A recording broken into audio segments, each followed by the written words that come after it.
Okay, hello, welcome to this second tutorial. So I'll just show you kind of how to get on with it here in the PD, show you some bits and pieces, and while I do that I'll sort of extend this music player, so I'd like to be able to play, stop, choose next song, randomize, maybe choose a random song, turn looping on, off, and do volume. So a bit of what we've already done, but extended it a little bit. And what I'll do is I'll move a little faster here through the first bit. So I'll just steal kind of some of what we did last time here. And what I'll do is I'll show you how to do sub patches, which means that I know that I'll do multiple of these, but I want to put them into other patches, which means that I'll plan for sort of just sending play to all of the sub patches that I have using the send receive objects. So new object, and I can do send play. And this way all I need to do is to receive receive play somewhere else, and here I have now I'm able to receive this play bang here. Let me just illustrate this so you can actually see that I'm just receiving that play there. I could call it anything really. So here I just call it play. I'd like to also do the same with, let's do the same with stop here. So I can again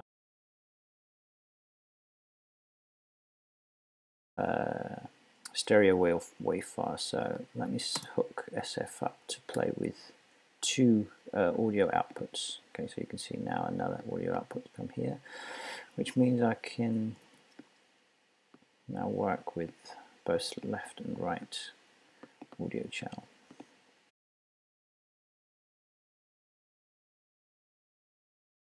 I can just verify, yes, I'm actually doing volume here.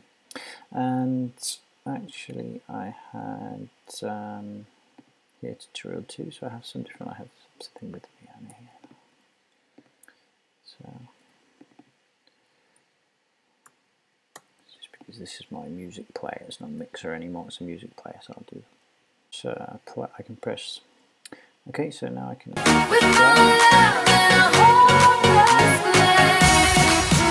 And she stops after a little while. Now, it's not a long. This is only like 5 seconds long. So, so you see, I receive this bang when I'm finished here. And when the track finishes, I receive a bang. Now I can use this bang to count sort of what track is playing, and I'll do that using a counter. And again, I want to try to sort of keep this confined. So what I want to do is sort of send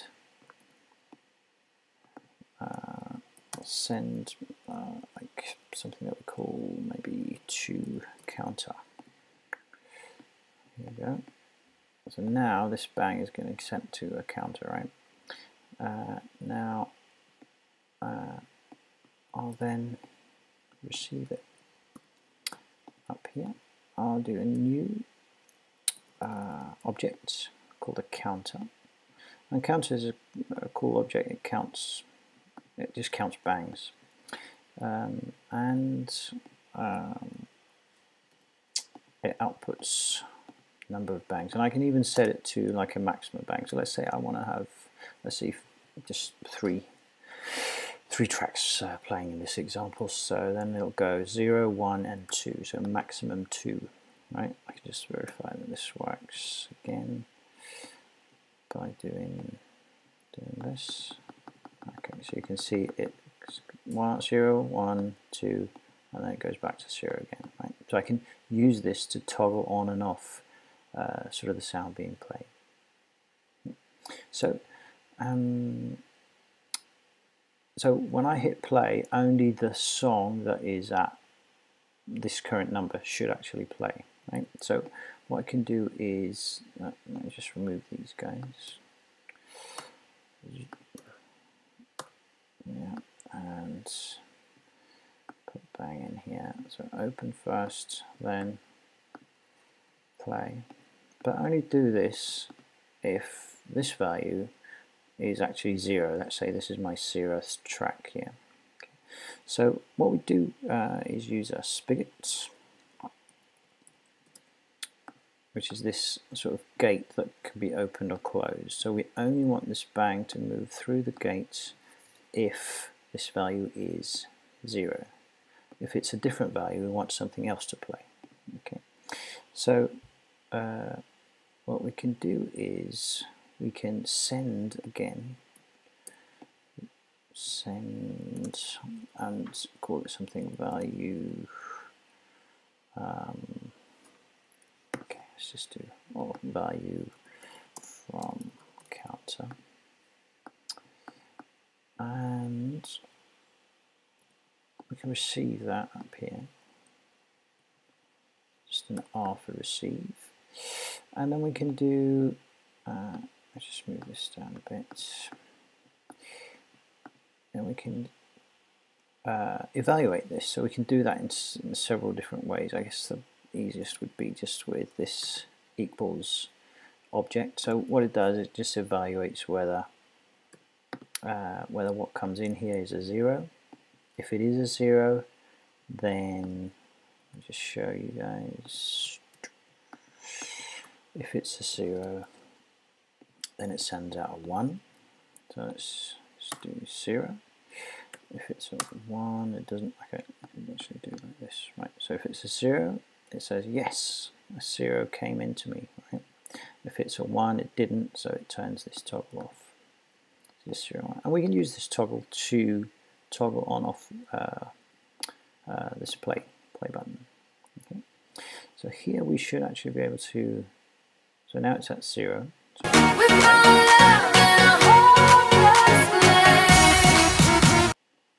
and it stopped. It added another bang to this counting mechanism, turning off this. So next time I press play, it won't actually be able to play because the play won't get through the spigot, right? Okay, so far so good. What we could do actually, what I just want to show, and is here we can, because DACs, we can use several DACs throughout the whole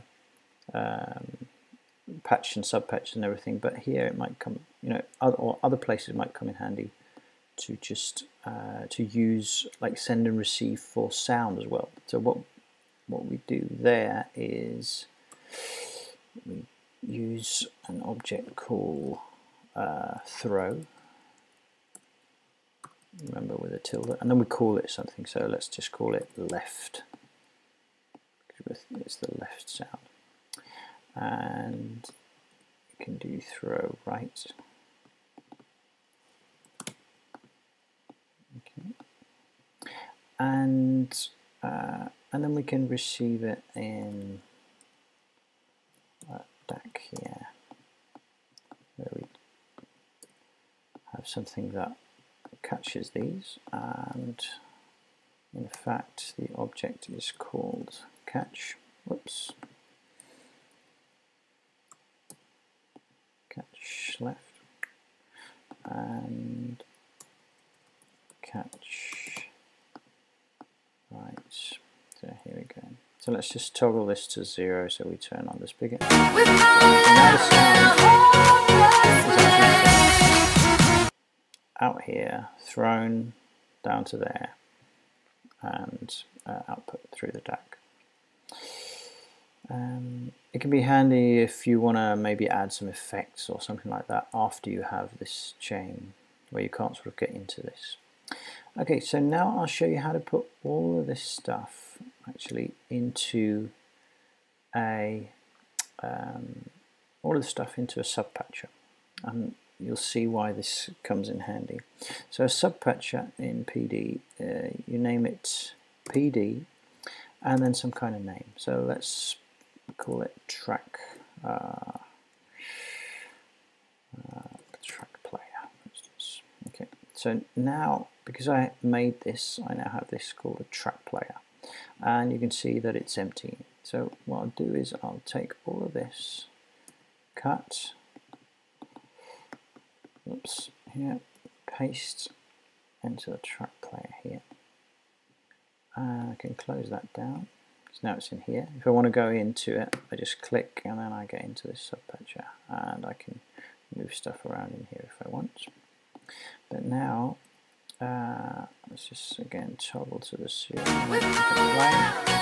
stop, and everything is sent sort of through here into the subpatch, and again thrown out here. Okay, so I'd of course like to do multiple of these, so I'd like to do 2 more.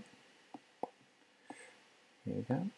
And actually, if I look in here, you see it's still Rihanna being played. So maybe I'd like to, or I would like to be able from the outside here to control what Rihanna will be playing. Another thing I'd like to control is this sort of value from counter here that's saying, hey, if the counter is at 0, then it's me who plays. I'd like to change that to number 1 for the second one and number 2 for the third one.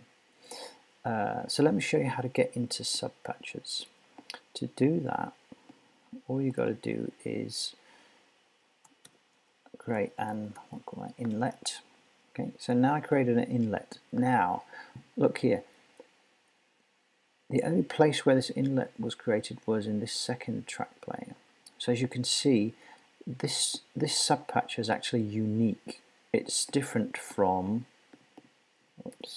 this subpatcher. So let me just bring these two. Okay. And if I change something here, it's not changed over there. Okay, so they're 2 unique instances here. Now, another way of doing this, instead of using subpatches in this way, is to actually create a whole new patcher. Oops, I need this stuff in here. Copy, close this down. Oops. So this is my whole new patch that has nothing to do with this patcher behind here.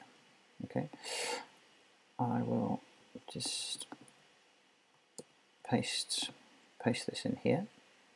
I'll then save it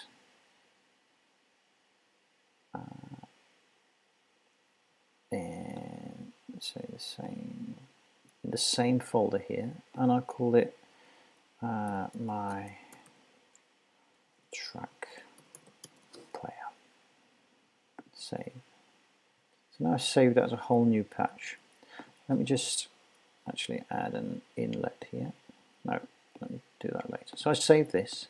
So I can actually now do track player. No, what was it? My track player, right? My track player.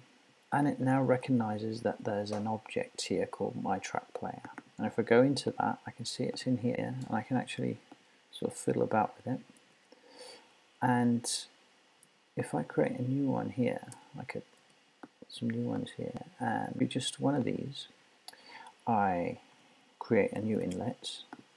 You see, a new inlet has actually been made here.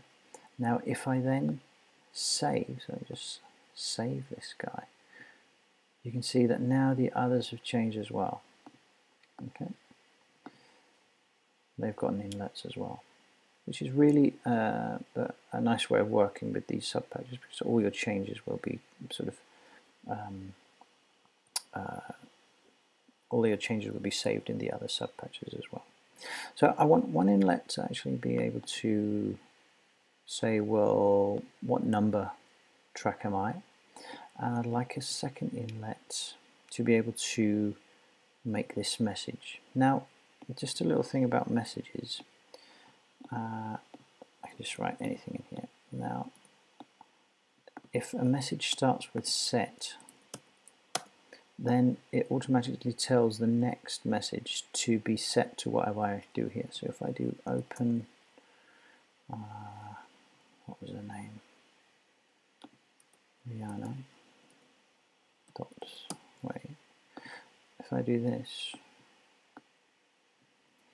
and I actually bang this, Open Rihanna will be now set into this message, which is exactly the message that I want to have here, right?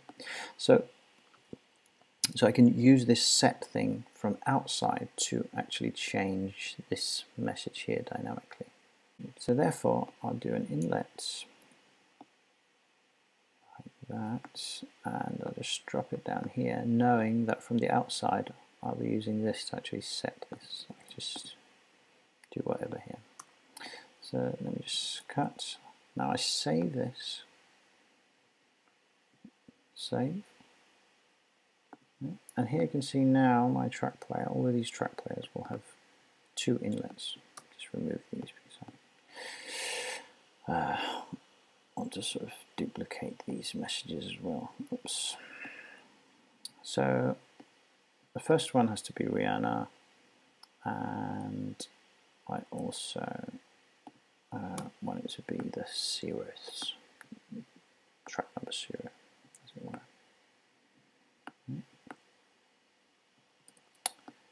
And then the next one should be one, not Rihanna, but let's see, what else do I have?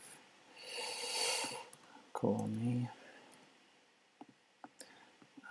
Let's do one more. I mean, this would be an easy way to just do more of these.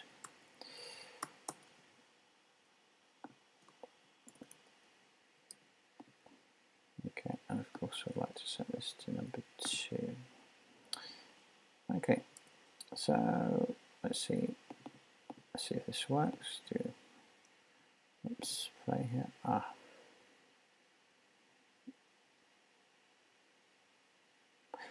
Okay, of course I have to bang these guys. And I just set myself up so I don't have to do that every single time I open the patch. The low bang just bangs out, sends a bang whenever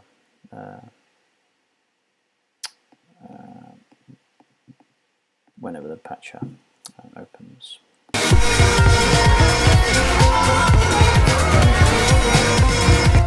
All of them at the same time, which was not the idea. And that's because what happened was that this was not propagated to the other track player. So actually, it might be a good idea to also just start with just resetting the counter on when we start up the patcher. Okay, so we can do that there. You see help here. It says here reset and output immediately to this inlet here on the counter. Okay. So let me just show you this. Doesn't matter where it is. When I do that, it's reset to 0 and output immediately. So Rihanna playing now. Hopefully when she stops, yes, a new bang, and now it's set up for Call on Me.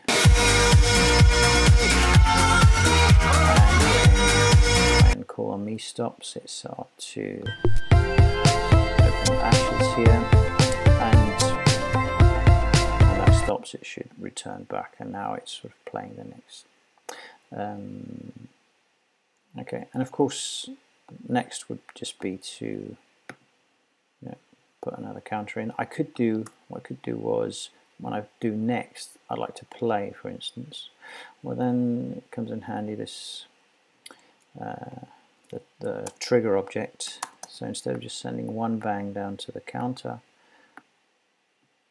I can send another bang to play. Setting it to 2, making it ready for Ashes, and then playing Ashes.